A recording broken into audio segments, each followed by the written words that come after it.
Hello guys, solution is the best में आपका स्वागत है। आज मैं आपके साथ डिस्कस करने वाली हूँ BA programme 6 semester understanding globalisation का एक इम्पॉर्टेंट क्वेश्चन है।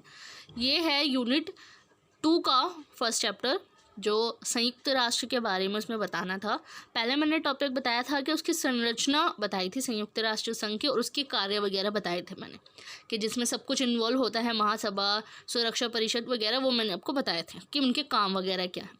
अभी नेक्स्ट क्वेश्चन इसमें बनता है संयुक्त राष्ट्र संघ से रिलेटेड, कि संयुक्त राष्ट्र संघ जो अपना काम करता है तो उसमें आने वाली जितनी भी चुनौतियां हैं अंतर्राष्ट्रीय लेवल पर, मतलब कि इंटरनेशनल लेवल पर जो भी इनके सामने चुनौतियां आती है संयुक्त राष्ट्र संघ को, तो वो किस तरीके से हैंडल करता है उसको वो बताना है इसमें। या एक प्रकार से ये भी पूछा जा सकता है कि संयुक्त राष्ट्र संघ की कार्य प्रणाली के सामाजिक आर्थिक पहलुओं की चर्चा कीजिए एवं संयुक्त राष्ट्र संघ का योगदान बताइए। कि मतलब कि संयुक्त राष्ट्र संघ की जो कार्य प्रणाली है, मतलब कि संयुक्त राष्ट्र संघ का काम क्या है, और काम के अंतर्गत जो सामाजिक आर्थिक पहलू था, एक तो राजनीतिक क्षेत्र में काम करता है, दूसरा आर्थिक और सामाजिक क्षेत्र में। कैसे जो संयुक्त राष्ट्र संघ है उसकी भूमिका राजनीतिक क्षेत्र में कैसे आई, कि जैसे कि मैंने आपको इसके अंगों के बारे में बताया कि वो इंटरनेशनल लेवल पर किस तरीके से युद्धों को रोकने का काम करता है, और उसके उद्देश्य भी बताए थे, कार्य वगैरह भी बताए थे। तो दूसरी तरफ ये टॉपिक बनता है कि सामाजिक आर्थिक पहलू क्या है इसका, कि संयुक्त राष्ट्र संघ की उसमें भूमिका क्या रही है, ये भी टॉपिक है। या दूसरा क्वेश्चन इसमें पूछा जा सकता है कि वैश्वीकरण के युग में संयुक्त राष्ट्र संघ के समक्ष विभिन्न चुनौतियों की विवेचना कीजिए। अब संयुक्त राष्ट्र वैश्वीकरण का युग तो चल ही रहा था उस टाइम पे, जब द्वितीय विश्व युद्ध समाप्त हुआ था तब संयुक्त राष्ट्र संघ बना था।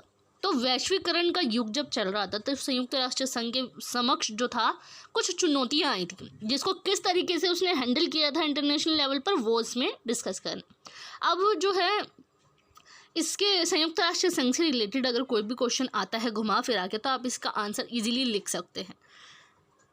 तो इसका आंसर ये है, अंतर्राष्ट्रीय राजनीति के विचारकों और टीकाकारों ने न केवल राजनीतिक, सामरिक और कूटनीतिक क्षेत्र में अंतर्राष्ट्रीय शांति एवं सुरक्षा के स्थायित्व की आवश्यकता महसूस की, बल्कि उन्होंने इसकी सामाजिक आर्थिक क्षेत्र में आवश्यकता को भी ज़रूरी माना। मतलब कि जो अंतर्राष्ट्रीय राजनीति के विचारक थे, इंटरनेशनल पॉलिटिक्स के जो विचारक वगैरह थे और टीकाकार जो थे, उन्होंने सिर्फ राजनीतिक और कूटनीतिक क्षेत्र में ही सिर्फ सुरक्षा बनाए रखने की आवश्यकता महसूस नहीं की थी, बल्कि उन्होंने ये कहा था कि अगर सामाजिक आर्थिक रूप से भी अगर हम विकास करें देश का, तो इससे भी शांति और सुरक्षा बनाई जा सकती है। उन्होंने इसमें उन मुद्दों पर भी ध्यान दिया जो लोगों के दैनिक जीवन को प्रभावित भी करते हैं और जिनमें दीर्घकालिक विवाद पनपने की संभावना है। दीर्घकालिक विवाद मतलब कि जो देश है इंटरनेशनल लेवल पर देखा जाए, या फिर जो देश विकासशील देश हो गए, लोगों की जो लाइफस्टाइल है डेली बेसिस पर, दैनिक जीवन जो है उनका, तो उनको प्रभावित करते हैं। ऐसी चीज़ों पर भी उन्होंने, उन मुद्दों पर भी ध्यान दिया था कि वाद विवाद इनके बीच में पनपते हैं। जैसे कि विकासशील देश हैं वो अपना विकास सही प्रकार से कर नहीं पाते हैं, तो उन पर ज़्यादा फोकस किया गया था, उनका सामाजिक और आर्थिक विकास किया जाए, ताकि जो इनके बीच में जितने भी वाद विवाद हैं उसको सुलझाया जा सके। मुद्दे जो हैं, जो वाद विवाद हैं, उसमें कोई भी तरीके का ज़्यादा लेवल पर, हाई लेवल पर इनकी जो लड़ाई झगड़े हैं वो ख़त्म हो सके। इस प्रकार संयुक्त राष्ट्र चार्टर के निर्माताओं ने समस्त योजना के अंतर्गत सामाजिक आर्थिक मुद्दों को महत्वपूर्ण स्थान देकर अपनी विवेकशीलता का परिचय दिया है। अब जो संयुक्त राष्ट्र चार्टर के निर्माता थे, अब चार्टर क्या है कि चार्टर के तहत ही 50 प्रतिनिधियों ने, सैन फ्रांसिस्को सम्मेलन हुआ था, वहाँ पे 50 प्रतिनिधियों ने हस्ताक्षर किए थे, तब जाके संयुक्त राष्ट्र संघ की स्थापना हुई थी। तो इनके जो निर्माता थे, जिन्होंने संयुक्त राष्ट्र संघ बनाया था, तो उन्होंने सामाजिक और आर्थिक मुद्दों को भी बहुत ज़्यादा महत्वपूर्ण स्थान इन्होंने दिया था। चार्टर के अनुच्छेद 55 में कहा गया है कि राष्ट्रों के मध्य शांतिपूर्ण व मैत्रीपूर्ण संबंधों के लिए आवश्यक स्थिरता और कल्याण की परिस्थितियों के निर्माण के लिए तथा आर्थिक सामाजिक प्रगति तथा मानवाधिकारों के प्रति सार्वभौमिक सम्मान को प्रोत्साहन देगा। अब जो चार्टर के अनुच्छेद 55 में ये सब कहा गया था कि शांति और महत्वपूर्ण संबंध के लिए जितने भी कल्याणकारी काम हैं, कल्याण की परिस्थितियों के निर्माण के लिए और आर्थिक और सामाजिक प्रगति के लिए और मानव अधिकारों के प्रति जो सार्वभौमिक सम्मान है, उनको प्रोत्साहन ये देगा। इस चार्टर के तहत ये कहा गया था। फलस्वरूप बच्चों, महिलाओं, विकलांगों, शरणार्थियों और विस्थापित लोगों के साथ साथ गरीबी, भूख एवं HIV ये बीमारी है, पोलियो जैसी बीमारियों से संबंधित सामाजिक आर्थिक मामलों में संघ का ध्यान आकर्षित किया है। अब जो ये चार्टर के तहत जो भी फैसले लिए गए थे, तो उसके तहत जो संयुक्त राष्ट्र संघ है, तो इन सब चीज़ों पर भी बहुत ज़्यादा इसने फोकस किया था। इसके सामने बहुत सारी चुनौतियाँ थी। चुनौतियाँ क्या थी कि महिलाओं को देखना, बच्चों को देखना, विकलांगों को देखना, शरणार्थी हो गए, उन लोगों पर फोकस रखना कि विकासशील देशों में बहुत ज़्यादा, क्योंकि छोटे छोटे जो देश होते थे अपना विकास करने के लिए, इन सब चीज़ों पर फोकस करने के लिए संयुक्त राष्ट्र संघ के सामने बहुत ज़्यादा चुनौती थी। भूख, गरीबी, ये सब जो है वो जो विकासशील देश है उसमें होना बहुत आम था। और ऐसी बीमारियां जो थी, HIV, पोलियो जैसी बीमारियां जो थी, तो ऐसे मामलों में संयुक्त राष्ट्र संघ जो है उसका ध्यान आकर्षित किया है। अब गरीबी, भूख, बीमारियों, निरक्षरता, पर्यावरणीय ह्रास और महिलाओं के खिलाफ भेदभाव से निपटने या दूर करने के उद्देश्य से 2000 में सन 2000 जो है MDG मिलियनियम डेवलपमेंट गोल्स पर हस्ताक्षर किए गए थे सन 2000 में। और इसके तहत 8 MDG लक्ष्य बताए गए थे। इसमें सबसे पहला लक्ष्य है अत्यधिक गरीबी और भूख को समाप्त करना। इनका सबसे ज़्यादा उद्देश्य बोलें या लक्ष्य बोलें, 2000 में ये इसके हस्ताक्षर किए गए थे। मिलियनियम डेवलपमेंट गोल्स MDG, जिसके तहत 8 लक्ष्य बताए गए थे, जिसमें पहला है गरीबी और भूख को ख़त्म करना, सार्वभौमिक प्राथमिक शिक्षा पर बल देना। सार्वभौमिक प्राथमिक शिक्षा का मतलब कि बेसिक एजुकेशन बच्चों को देना ही देना। ज़रूरी नहीं है कि हायर एजुकेशन, ऐसा तो है नहीं कि गवर्नमेंट के अंडर ये आ जाए कि वो पूरा हायर एजुकेशन उन लोगों को प्रोवाइड करवाई जाएगी, ऐसा तो नहीं होता।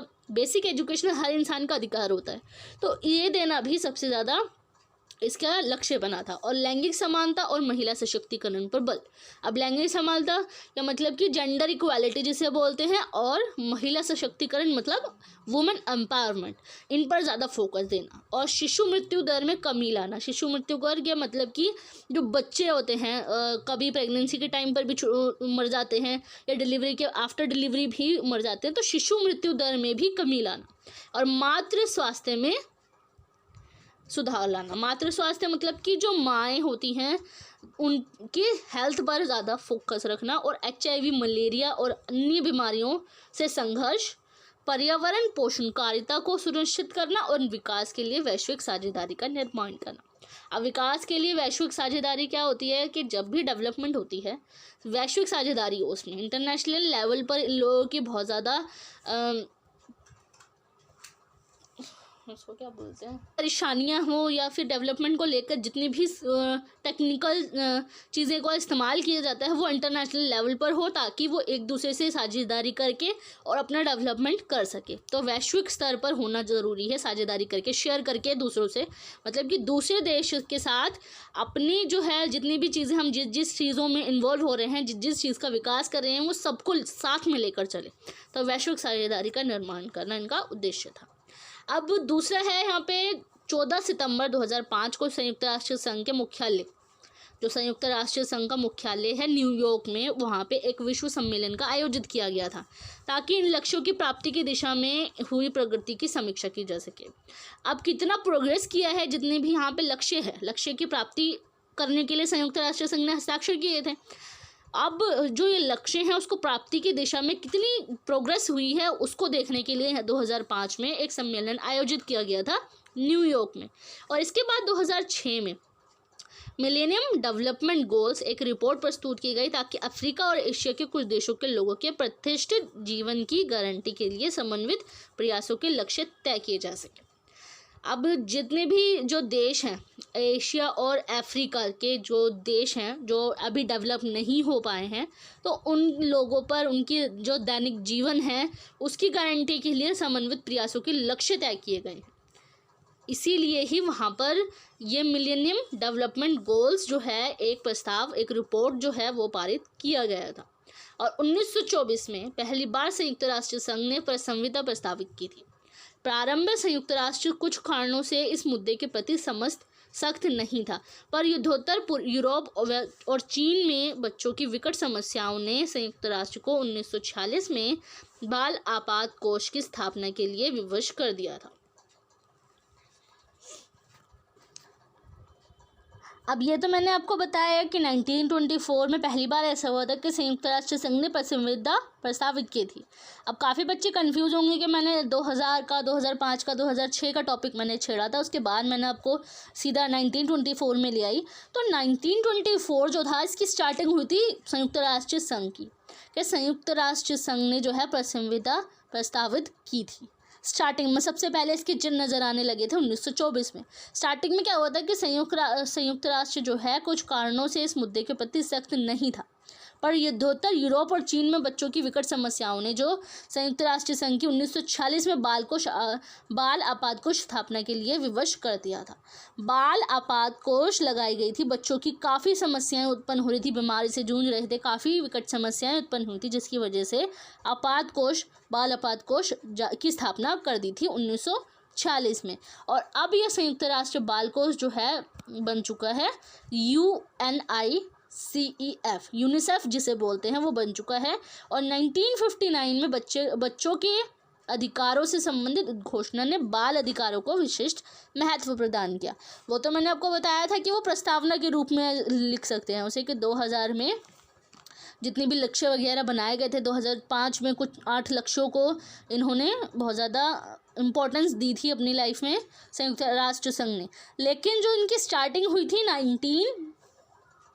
1924 में, वहाँ स्टार्टिंग वहीं से नज़र आने लगी थी कि सामाजिक आर्थिक रूप से इन्होंने सुझाव देना शुरू किया था।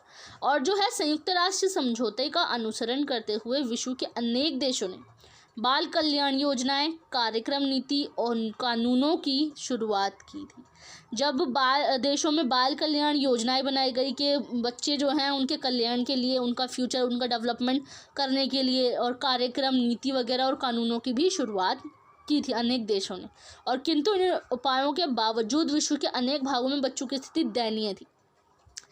बहुत सारे ऐसे जो कानून वगैरह बनाए गए थे, पॉलिसीज़ वगैरह इतनी थी, कार्यक्रम लागू किए गए थे, लेकिन फिर भी वहाँ की स्थिति ऐसी थी, कुछ भागों में बच्चों की स्थिति बहुत ज़्यादा ख़राब थी। बाल अपराध, बाल मजदूरी, लैंगिक शोषण आदि समाज की ऐसी कड़वी सच्चाई है जो करोड़ों निर्दोष बच्चों को अमानवीय जीवन जीने पर विवश कर रही है।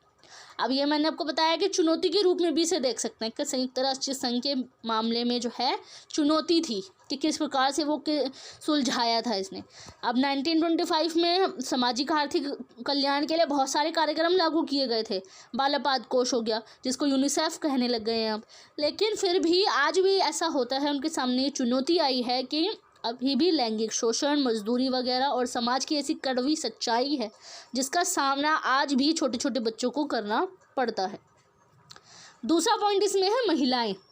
अब महिलाएं भी ऐसी होती है कि पहले के टाइम पे ऐसे ही होता था कि महिलाओं को हमेशा दूसरे तबके पे रखा ही जाता था, लैंगिक असमानता इनके साथ देखी जाती थी।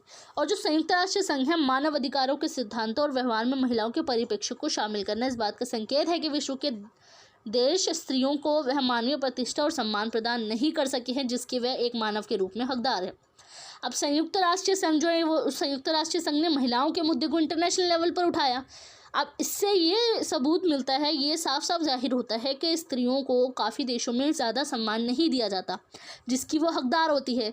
इसलिए वरना अगर हकदार है, अगर उनकी जितने भी है मानवाधिकार जो हैं, अगर विश्व स्तरीय पर उठाने का सबसे बड़ा रीज़न यही है कि उनको ज़्यादा इम्पोर्टेंस नहीं दी जाती थी। अगर इम्पोर्टेंस दी जाती होती तो शायद इंटरनेशनल लेवल पर इनके मुद्दों को नहीं उठाया जाता।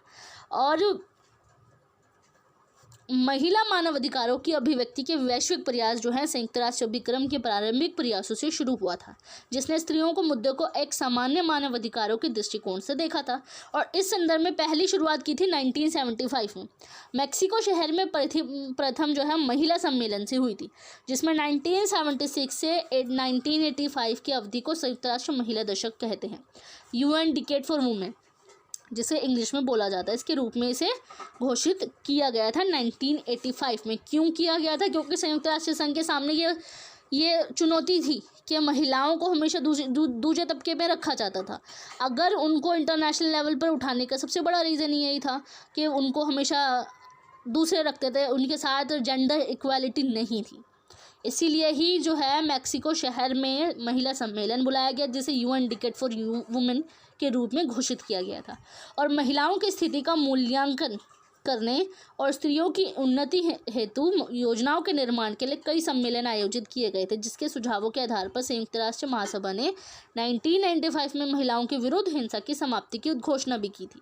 और हालांकि 1992 तक महिलाओं के विरुद्ध हिंसा के वैश्विक आयाम के अंतर्राष्ट्रीय समुदाय ने प्रत्यक्ष रूप से स्वीकृति प्रदान नहीं की थी, परंतु बाद में महिलाओं की स्थिति में सुधार के लिए अनेक देशों में विभिन्न निकाय स्थापित किए गए, जैसे कि स्त्री और बाल कल्याण मंत्रालय, राष्ट्रीय महिला आयोग और राज्य महिला आयोग का गठन किया गया था। पहले ऐसा हुआ था क्योंकि संयुक्त राष्ट्र संघ ने इंटरनेशनल लेवल पर इनके मुद्दों को उठाया था, लेकिन काफ़ी देशों में फिर भी महिलाओं की स्थिति में सुधार नहीं हुआ था। महिलाओं की स्थिति का सुधार बाद के टाइम में शुरू हुआ था, जिसमें अनेक देशों ने काफ़ी निकाय स्थापित किए थे। कई ऐसी जो कल्याण आयोग थे, संगठन वगैरह बनाए गए थे इनके लिए, जैसे स्त्री और बाल कल्याण मंत्रालय हो गया, राष्ट्रीय महिला आयोग हो गया। ये सब चीज़ें जो है इनका गठन किया गया था बाद के टाइम में। और 1995 में बीजिंग में एक सम्मेलन आयोजित किया गया था, जिसमें भारत सहित अनेक देशों में महिलाओं की स्थिति सुधार करने के लिए कार्य करने के प्रति अपनी वचनबद्धता प्रकट भी की थी। हालांकि अंतर्राष्ट्रीय मंच पर दिए गए इस वचन के प्रति विश्व भर की सरकारों का अपना घरेलू सीमाओं में प्रदर्शन निराशाजनक रहा था। अब अपनी घरेलू सीमाओं में जो इसका प्रदर्शन रहा था वो बहुत ज़्यादा निराशाजनक रहा था विश्व भर की सरकारों में। लेकिन बाद में जो है महिलाओं के विरुद्ध हिंसा और अपराधों की बढ़ती घटनाओं ने सिद्धांत और व्यवहार को स्पष्ट कर दिया था, और इस समस्या के समाधान के संदर्भ में एक सुनिश्चित मार्ग और एक समग्रवादी दृष्टिकोण अपनाना आवश्यक था, जो कानूनी सुधार लाने के लिए नीतियों के स्वरूप में परिवर्तन करेगा। अब क्या हुआ था कि महिलाओं के विरुद्ध जितनी भी हिंसा और अपराधों की जितनी भी बढ़ती हुई घटनाएं थीं, उनकी समस्या, वो जो समस्या उत्पन्न हुई थी, उनके समाधान के संदर्भ में कुछ ऐसी दृष्टिकोण को अपनाया जाए, ऐसे सुनिश्चित मार्ग को अपनाया जाए ताकि जो कानूनी सुधार कर सके, कानूनी रूप से जो है सुधार किया जा सके। उनकी जो समस्याएं हैं उनको सुधार करने के लिए कानूनी रूप से सही होना बहुत ज़्यादा ज़रूरी है, और इसके द्वारा महिलाओं के सम्मुख जो सामाजिक आर्थिक समस्याएं थी उन पर ध्यान देने के साथ साथ लोकनीति और संस्थागत व्यवस्था के स्तर पर सुधार के उपायों को अपनाना जाना संभव हो सकेगा। अब ऐसे दृष्टिकोण को अपनाया जाना चाहिए ताकि इनमें चेंजेस आ सके। महिलाओं के सामने जितनी भी सामाजिक आर्थिक समस्याएं उत्पन्न होती हैं, उनको जितनी भी उनकी जो सुरक्षा को लेकर बहुत ज़्यादा समस्याएं उत्पन्न होती हैं, उनको सुधारा जा सके। अब नेक्स्ट इसमें चुनौती थी, पहली थी बच्चों को लेकर, दूसरी महिलाओं को लेकर, तीसरी है अशक्त अथवा विकलांग। अब इनको भी बहुत अलग वे में देखा जाता था समाज की दृष्टि में। पहले विकलांगों को बहुत ज़्यादा अलग सोचते थे, इन सब चीज़ों को ये सोचते थे कि वो कभी कोई काम करने लायक नहीं है। वो उनको कुछ अलग अलग दृष्टिकोण के बिहाफ पर विकलांगों को बिल्कुल समाज से अलग रखा जाता था। और अशक्त लोग जो थे वो समाज का वह भाग है जो अपने जीवन में विभिन्न पहलुओं से जुड़े मामलों के संबंध में सरकार और नागरिक समाज दोनों का ध्यान आकर्षित करने का प्रयास कर रहा है। अब अशक्त लोग जो होते हैं, अशक्त जो होते हैं, जो जिनको हैंडीकैप जिसे बोलते हैं, और समाज का वो ऐसा भाग इसे मानते हैं। लेकिन पहले के टाइम पे जो समाज था बिल्कुल इन्हें अलग रखा जाता था समाज से। लेकिन धीरे धीरे जब तो था कि समाज में मेंटालिटी बदलती गई है, इनके साथ सिर्फ सहानुभूति रखी जाती थी, इनके साथ कोई व्यवहार ऐसा किया जाता था, उनके साथ बिल्कुल सहानुभूति दिखाई जाती थी इनके साथ। और अपने जीवन में जितने भी पहलू हैं इनसे जुड़े मामलों के संदर्भ में सरकार और नागरिक जो है वो समाज का ध्यान जो है आकर्षित करने का भी प्रयास कर रहा है। अशक्तता की धारणा को दो भागों में बांटा जाता है। अशक्तता की जो धारणाएं होती है वो दो तरीके से इसको देखी जाती है। एक वो जो सामाजिक, आर्थिक, राजनीतिक और सांस्कृतिक वातावरण से पीड़ित है, जिसके परिणाम स्वरूप वह जीवन में सुख भोग नहीं पाता है। अब जितनी भी ऐसी एनवायरनमेंट आर्थिक रूप से, राजनीतिक रूप से, सांस्कृतिक रूप से, जिसकी वजह से वो सुख सुविधाएं नहीं भोग पाता। दूसरा जिसका संबंध किससे होता है, शारीरिक और मानसिक कमी से। अब शारीरिक और मानसिक कमी ये होती है, हैंडीकैप्ड में क्या होता है, किसी का हाथ कटा हुआ होता है, किसी के पैर में दिक्कत आती है, किसी के सिर में दिक्कत आती है, डिफरेंट तरीके से जो होते हैं ये सारी अशक्तता जिसे बोलते हैं, ये विकलांगता के शिकार होते हैं।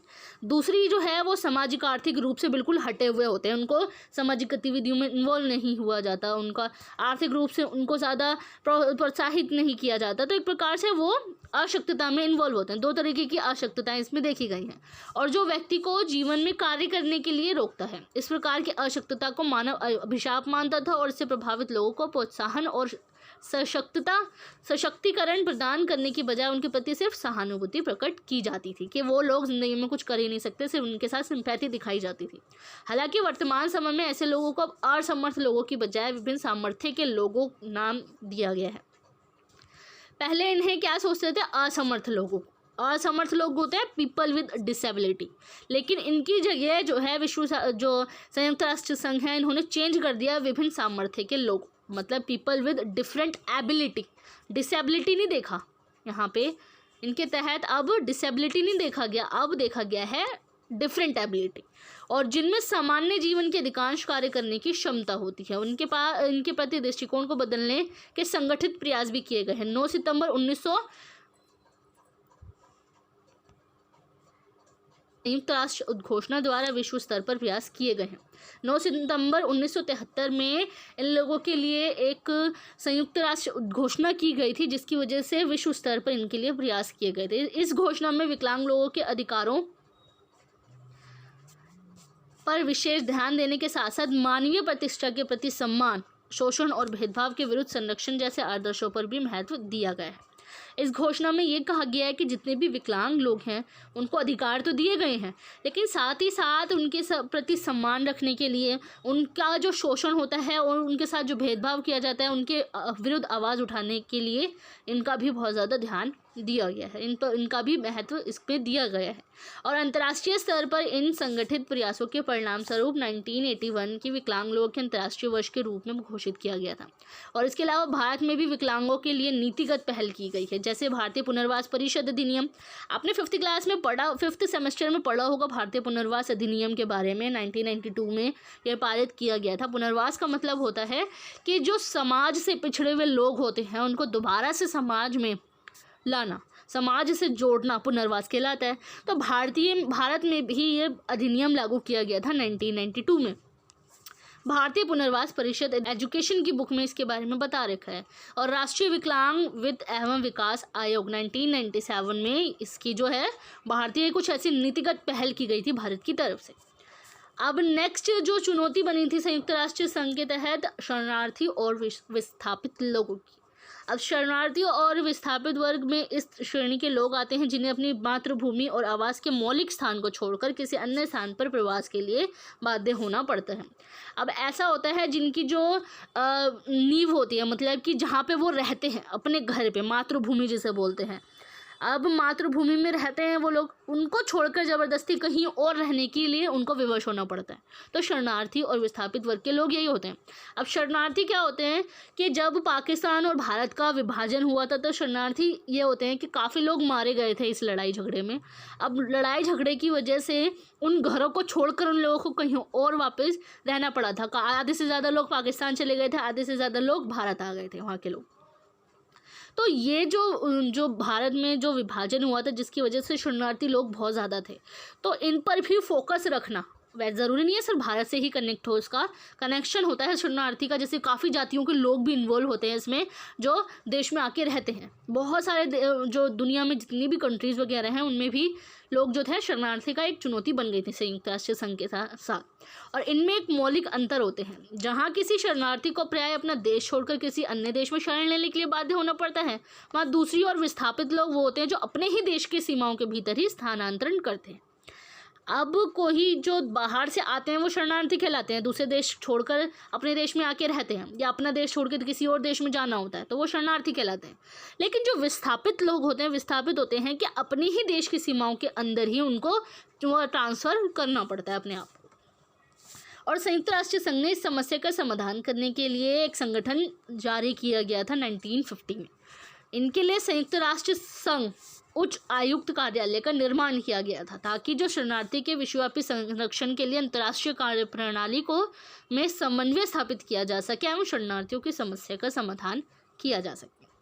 अब ये जो है उच्च आयुक्त कार्यालय, संयुक्त राष्ट्र उच्च आयुक्त कार्यालय का निर्माण किया गया जिसके बिहाफ पर जो है शरणार्थियों की समस्याओं का समाधान किया जा सके। इसीलिए ही अंतर्राष्ट्रीय कार्य प्रणाली में इन्होंने एक इनके संरक्षण के लिए स्थापित किया था ये उच्च आयुक्त कार्यालय। जिसका निर्माण किया गया था। और 1997 में एमनेस्टी इंटरनेशनल ने एक refugee human rights have no borders नामक अपनी रिपोर्ट में इस समस्त मुद्दे की जांच की थी, और वह इस निष्कर्ष में पहुंचा कि शरणार्थियों के समाधान तब तक नहीं हो सकता जब तक इसमें निहित मानवाधिकारों को अभिव्यक्ति नहीं मिलती। इस प्रकार इसने मानवाधिकारों के हनन को रोकने एवं शरणार्थियों के संभावित घटनाओं को रोकने के लिए संगठित कदम उठाने का आह्वान किया था, ताकि वह अपने अधिकारों उत्तरदायित्वों पर खरा उतर सके। अब ये जो है 1997 में एक refugee human rights have no borders नामक एक रिपोर्ट तैयार की गई थी, एमनेस्टी इंटरनेशनल ने करी थी, और इनके तहत ये कहा गया था कि जब तक ये जो शरणार्थियों की समस्या का समाधान तब तक नहीं किया जा सकता जब तक इनकी मानवाधिकारों की सुरक्षा नहीं की जा सके। अगर मानवाधिकारों का संरक्षण किया जा सकेगा तभी जो है शरणार्थियों की समस्या का समाधान हो सकेगा। तो ये था इसमें संगठित कदम उठाने का आह्वान किया था इन्होंने, और उत्तरदायित्व पर खरा उतर सके, ताकि जो है अपने उत्तरदायित्व जो है उन पर खरा उतर सके। अब सामाजिक रूप से तो इन्होंने जो चुनौती थी उनका बहुत सारे ऐसे कार्यक्रम लागू किए गए थे सामाजिक रूप से। अब आर्थिक रूप से भी जो है संयुक्त राष्ट्र संघ की भूमिका देखी गई थी, जिसमें निर्धनता और भूख बहुत ज़्यादा थी। कि मतलब कि निर्धनता हो गई, निर्धन लोग होते हैं जो बहुत ज़्यादा गरीब होते हैं, और दूसरा भूख की शिकायत।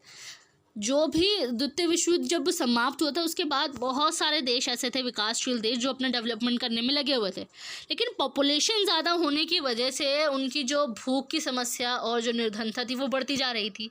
तो इसी बिहाफ पर जब जो संयुक्त राष्ट्र संघ है जब स्थापना हुई थी, तो 16 अक्टूबर 1945 को खाद्य एवं कृषि संगठन FAO जिसे बोलते हैं, तो इसके निर्माण को इसने प्रोत्साहन भी दिया था।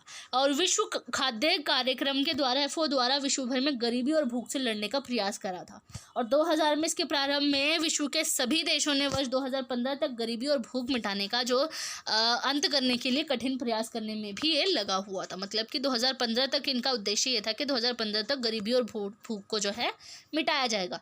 दूसरा था जो आर्थिक रूप से जो इनका विकास करने के लिए क्या था कि बीमारियाँ।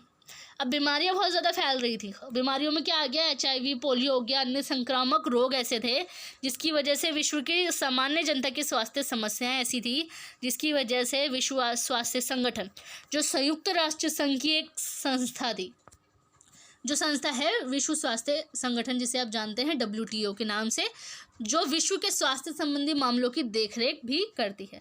तो संयुक्त राष्ट्र संघ ने संस्था को इन लोगों की देखरेख करने के लिए रखा है। और हालांकि सभी के लिए स्वास्थ्य, हेल्थ फॉर ऑल का लक्ष्य प्राप्त करना WHO के लिए एक दुरुस्त सपना है। WHO के लिए दुरुस्त सपना कैसे है हेल्थ फॉर ऑल? अब हर इंसान के हेल्थ जो है वो सही नहीं हो सकता, मतलब कि जो हर इंसान जो है देश में रहने वाला हर एक इंसान हेल्दी नहीं रह सकता। इसके लिए बहुत ज़्यादा समस्याएं इनके सामने जो है चुनौती बनकर उभरती है, पर विभिन्न देशों के साथ इसकी तकनीकी सहयोग और अन्य भागों में स्वास्थ्य सेवाओं के निर्देशन से विश्व की अधिकांश आबादी की प्राथमिक स्वास्थ्य सेवा को सुनिश्चित करने में समर्थ भी है।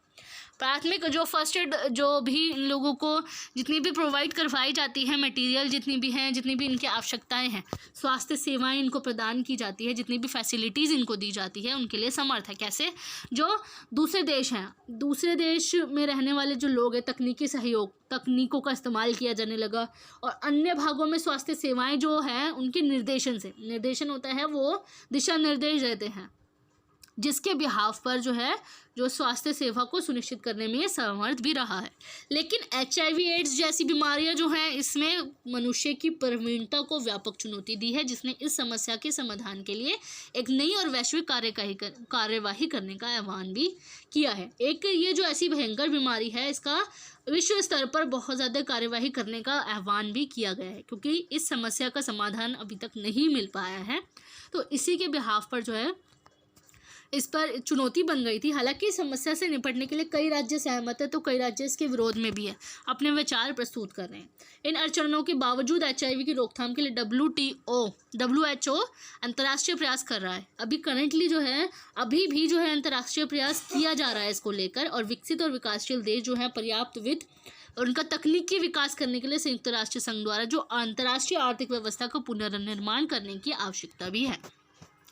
विकसित और विकासशील देशों जो हैं उनको पर्याप्त वित्त पर्याप्त वित्त क्या होता है? पर्याप्त वित्त होता है कि पूरी तरीके से उनको पैसा दिया जाए इंटरनेशनल लेवल पर, ताकि वो जो हैं जितने भी वहाँ पर डॉक्टर्स वगैरह हैं इसका इलाज करें, जितने भी साइंटिस्ट वगैरह हैं इनका इलाज ढूंढें, उनकी तकनीकी विकास करने के लिए संयुक्त राष्ट्र संघ द्वारा जितनी भी अंतर्राष्ट्रीय आर्थिक व्यवस्था है उसका पुनर्निर्माण करने की ज़रूरत है। अब आर्थिक व्यवस्था जितनी भी इसने करी है उसका पुनर्निर्माण किया जाएगा, ताकि उसमें और जितनी भी चेंजेस वगैरह हैं वो किया जाए, ताकि ऐसी बीमारियों से निपटने का बहुत ज़्यादा जो है ढूंढा जा सके, ऐसी बीमारियों से निपटने का तरीका ढूंढा जा सके। तो ये टॉपिक है सर संयुक्त राष्ट्र संघ की कार्यप्रणाली के बारे में, कि संयुक्त राष्ट्र संघ के वैश्वीकरण के युग में देख लो या समकालीन विश्व में संयुक्त राष्ट्र संघ की क्या भूमिका रही थी, तो उसकी चुनौतियों के बारे में भी और क्या क्या इन्होंने प्रयास किए थे संयुक्त राष्ट्र संघ ने, वो भी मैंने इसमें बता दिया। And thanks for watching my video.